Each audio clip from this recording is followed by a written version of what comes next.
Hello friends, ഇന്ന് ഞാൻ ഉണ്ടാക്കുവാൻ പോകുന്നത് മുരിങ്ങയില തോരൻ. മുരിങ്ങയില ആവശ്യത്തിന്,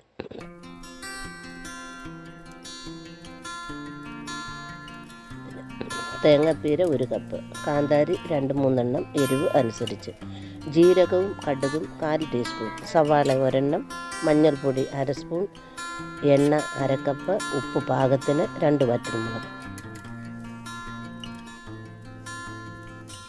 ചൂടായ എണ്ണയിൽ കടുകും ജീരകവും പൊട്ടിച്ചെടുത്തതിന് ശേഷം ചതച്ചു വച്ചിരിക്കുന്ന തേങ്ങയും കാന്താരിയും സവാളയും വറ്റൽമുളകും കൂടി യോജിപ്പിച്ച് പച്ചമണം മാറിയതിന് ശേഷം മുരിങ്ങയിലയും കൂടി ഇളക്കി വഴറ്റി പൊത്തി മൂടി വയ്ക്കുക.